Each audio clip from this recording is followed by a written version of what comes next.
अस्सलामुअलैकुम वरहमतुल्लाह। एक बादशाह की 7 बेटियां थीं। एक दिन बादशाह बहुत खुश होता है और अपनी 7 बेटियों को बुलाकर पूछता है कि मैं तुम सबसे एक सवाल पूछूंगा और अगर जवाब अच्छा लगा तो तुम्हारा मन चाहा इनाम भी दूंगा। सब एक कतार में खड़ी हो जाओ तो एक एक करके बताओ कि तुम किसका दिया खाती हो, किसका दिया पहनती हो। 7 में से 6 बेटियों ने कहा, अब्बा हजूर आपका दिया खाते हैं और आपका दिया ही पहनते हैं। आप ही की वजह से हमारी ये शानो शौकत है। ये सुनकर बादशाह बहुत खुश हुआ और सबको उसकी मनपसंद चीजें दे दी। जब सबसे छोटी बेटी की बारी आई तो उसने कहा कि मैं अल्लाह का दिया खाती हूँ और अपनी किस्मत का पहनती हूँ और ये मेरा नसीब है। बादशाह ये सुनते ही आग बगोला हो गया और कहने लगा, ए कमबख्त, तूने मेरी नाशुक्री की है, तुझे इसकी सजा जरूर मिलेगी।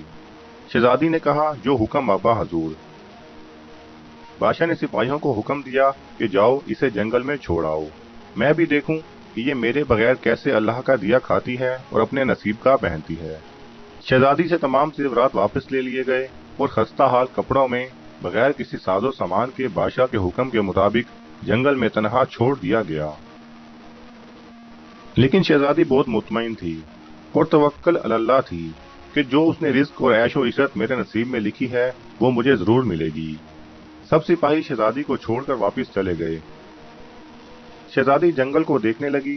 चारों तरफ दरख्त ही दरख्त थे और दोपहर से शाम होने वाली थी। शहजादी ने सोचा, क्यों न कुछ लकड़ियां जमा कर लूं ताकि रात को आग जलाऊं, फिर कोई जंगली जानवर पास नहीं आएगा और रात भी गुजर जाएगी। शहजादी जंगल में लकड़ियां ढूंढने चल पड़ी। उसकी नजर एक झोंपड़ी पर पड़ी जहां बाहर एक बकरी बंधी हुई थी और अंदर से खांसने की आवाज आ रही थी। पहले तो शहजादी बहुत हैरान हुई कि इतनी वीरान जगह पर झोंपड़ी। जब वो झोंपड़ी के अंदर दाखिल होती है तो क्या देखती है कि एक बूढ़ा ज़ईफ एक चारपाई पर लेटा है और खांसते खांसते पानी पानी पुकार कर रहा है।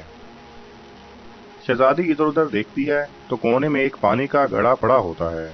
वो गिलास में पानी भर के बूढ़े ज़ईफ को पिलाती है और झोंपड़ी की साफ सफाई करती है। इतने में बूढ़ा ज़ईफ शहजादी से पूछता है कि बेटी तुम कौन हो और इतने बड़े जंगल में तुम अकेली क्या कर रही हो। तब शहजादी उसे बताती है कि वो यहाँ तक कैसे पहुंची। बूढ़ा ज़ईफ उसे झोंपड़ी में ही रुकने का बोलता है। वो कहता है कि मैं शहर में काम करता हूँ, सुबह शहर चला जाऊंगा और 8 दिन के बाद आऊंगा। तुम यहीं रहो और झोंपड़ी में खाने का सामान है और नदी पास ही है, तुम वहां से घड़ा भर लिया करना। सुबह को बूढ़ा ज़ईफ शहर चला जाता है और शहजादी यहाँ अकेली झोंपड़ी में सब सफाई करके बकरी का दूध निकालती है। आधा अपने लिए रखती है और आधा बाहर एक कोने में बर्तन में डालकर रख देती है कि रात को कोई जानवर भूखा या प्यासा होगा तो पी लेगा, और खुद अंदर आकर सो जाती है। सुबह सवेरे जब शहजादी उठती है तो क्या देखती है कि दूध का बर्तन खाली और पास एक लाल पड़ा है जो देखने में बहुत ही नायाब और कीमती मालूम होता है, और पास ही सांप के निशान भी नजर आते हैं। तब शहजादी को याद आता है कि बचपन में उसने सुना था कि जब कोई नायाब सांप बहुत खुश होता है तो एक ऐसा लाल उगलता है जिसकी कीमत हीरे जवाहरात से भी महंगी होती है। शहजादी बहुत हैरान होती है और दिल में सोचती है कि शायद सांप भूखा था, इसलिए वो दूध पीकर खुशी में लाल छोड़ गया। फिर वो लाल उठाकर अपने पास रख लेती है और फिर अगली रात शहजादी बर्तन में दूध रख देती है और अगली सुबह जब देखती है तो फिर एक लाल होता है। ऐसे ही करते करते 7 दिन गुजर जाते हैं और शहजादी के पास 7 लाल जमा हो जाते हैं और उसी दिन बूढ़ा ज़ईफ भी आ जाता है। तब शहजादी उसे लाल दिखाती है और सारा वाकया बताती है और बूढ़े ज़ईफ को 3 लाल देती है और कहती है कि शहर जाकर ये लाल बेच दो और आते वक्त अपने साथ महल बनाने वाले मजदूर भी लेकर आना।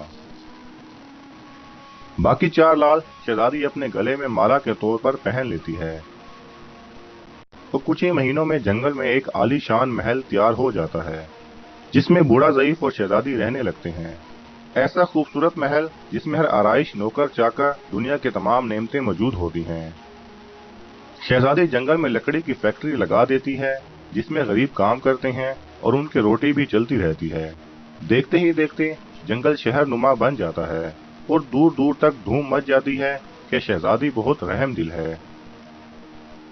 ये खबर ऐसे ही बादशाह तक पहुंचती है तो बादशाह के दिल में इश्तियाक होता है कि देखो तो सही कौन से मुल्क की शहजादी है जिसकी इतनी तारीफ है।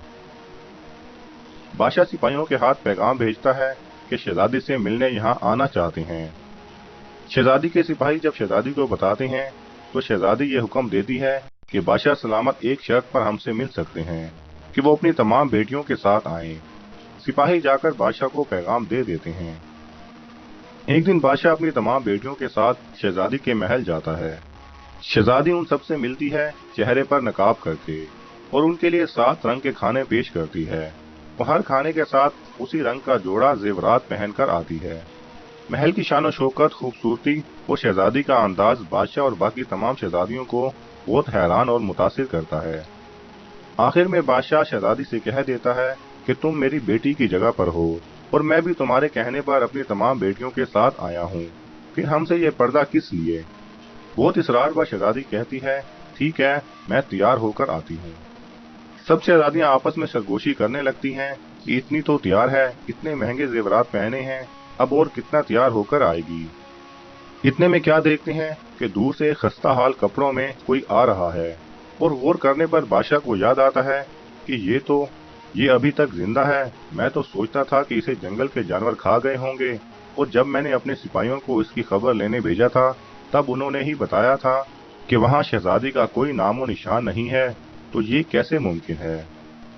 बादशाह खुशी से झूम उठता है और कहता है, शहजादी को बुलाओ, मैं तुम्हें शहजादी से आजाद करवा के ले जाऊंगा, चाहे वो तुम्हारी कीमत में मेरी सारी बादशाहत मांग ले। ये सुनते ही शहजादी बोलती है, नहीं अब्बा हजूर, मैं ही वही शहजादी हूँ और मैं ना कहती थी कि मैं अल्लाह का दिया खाती हूँ और अपने नसीब का पहनती हूँ। बस उसी अल्लाह ने मुझे कहां से कहां पहुंचा दिया है कि मैं आज आपसे भी ज्यादा अमीर हूँ। फिर शहजादी अपना तमाम हाल बयान करती है कि वो इस मकाम तक कैसे आई और दिखाती है अपने गले की माला जिसमें अभी भी 4 लाल मौजूद होते हैं। ये बात सुनते ही बाकी तमाम शहजादियां दिल में रश करने लगती हैं और सोचती हैं कि ऐ काश हमने भी तब यही कहा होता कि अल्लाह का दिया खाती हैं और अपने नसीब का पहनती हैं। हमेशा अल्लाह ताला की ज़ात पे यकीन रखो, वो जिस हाल में भी रखे हमेशा शुक्र अदा करो, वो ज़ात तुम्हें कभी अकेला नहीं छोड़ेगी। अल्लाह सुब्हानहू व तआला हम सबको शुक्रगुजार बंदा बनने की तौफीक अता फरमाए। आमीन।